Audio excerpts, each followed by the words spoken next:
D'accord? Donc, si on suppose que la question financière, c'est pas un problème, on est vraiment dans l'urgence, on n'a pas de problème au niveau de la question financière, qu'on peut acquérir les images.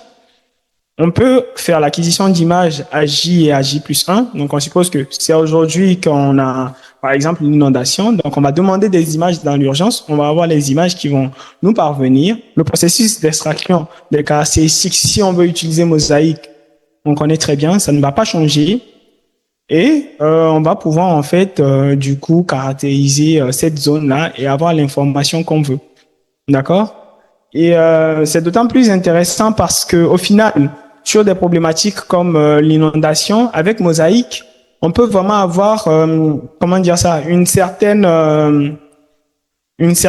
capacité à réagir assez rapidement. Parce que ce qui est aussi bien, c'est que l'inondation, c'est pas un phénomène nouveau.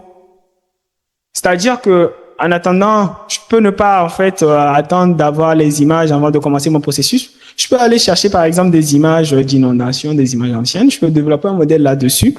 Et du coup, quand j'aurai les features tout de suite, je peux faire les prédictions, savoir les zones qui sont touchées. D'accord? Donc c'est vraiment ça la force au niveau de l'outil. Ce qui fait que finalement, ce n'est pas tant Mosaïque qui peut constituer, alors parce que Mosaïque, il faut le voir comme le processus d'extraction de l'information. D'accord? Ce n'est pas tant ça qui peut constituer un frein, mais c'est plutôt les données d'entrée et les données de sortie. C'est-à-dire, est-ce que je suis capable d'avoir des images actuelles? Si je me base, par exemple, que sur des satellites publics, non. Parce que peut-être l'imagerie au niveau des satellites accessibles, c'est souvent Sentinel et Landsat qu'on utilise. Et ça va être vraiment peut-être après 5, 10 jours qu'on va avoir de nouvelles images. Et on n'aura pas le temps de réagir avec exactitude. L'autre chose qu'il faut savoir, c'est que l'exploitation de l'imagerie satellitaire, Mosaïque n'est qu'un outil. D'accord? Et c'est pas un outil qui se veut être la substitution de tout ce qui se fait en termes de traitement d'imagerie satellitaire. D'accord? Mais c'est une approche qui va permettre dans une certaine mesure d'aller assez rapidement lorsqu'on est sur certaines problématiques. Et la force vraiment dans l'outil, c'est deux choses. C'est la possibilité pour un certain nombre d'utilisateurs assez variés d'utiliser le même socle de données pour leurs besoins. Et le second truc qui est assez intéressant avec Mosaïque, c'est qu'au final, on parle un peu à tout le monde. Parce qu'avoir des données sous forme de vecteurs, c'est différent d'avoir des données sous forme d'images. Et c'est en ça que réside la force de Mosaïque. Sinon, le traitement classique des images satellitaires, si certains ont déjà, sont déjà passés par ce système-là, il est toujours d'actualité. On devait toujours prendre des images, faire des samples, faire des classifications des cartes d'occupation de sol.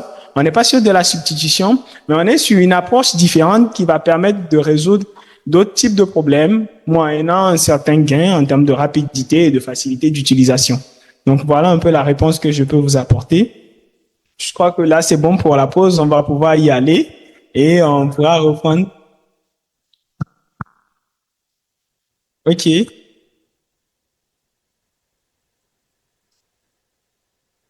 Et la question est juste de savoir si cette mise à jour des données se fait de façon automatique ou est-ce qu'il faut à chaque fois fournir ces images-là à Mosaïque pour que... Vu que, alors Mosaïque, c'est un outil qui a été développé du coup par ce centre de recherche dont on vous a parlé au début. Donc, ils mettent les données à disposition selon une certaine fréquence. Là, on est plutôt sur des données.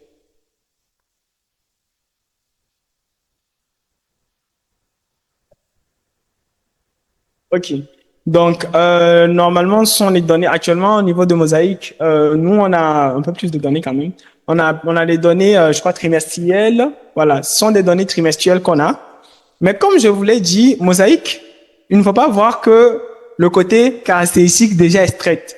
Il faut aussi comprendre que il y a le côté méthodologie qui est mise à la disposition de tout le monde. C'est-à-dire que moi, je veux étudier un besoin, je veux pas attendre 3 mois pour avoir de nouvelles images.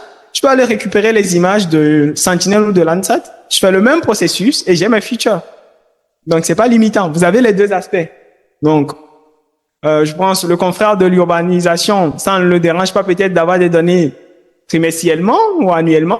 Par contre, peut-être les amis agronomes vont dire non, j'ai besoin vraiment d'avoir sur 2 mois une certaine évaluation. Du coup, je vais aller récupérer des images et moi-même les processer. Donc voilà à peu près la réponse que je peux vous apporter. Et je crois que là, on va vraiment aller à la pause. On va aller à la pause et on reviendra juste après, une vingtaine de minutes, pour continuer et voir à peu près plus en détail comment ce processus se passe.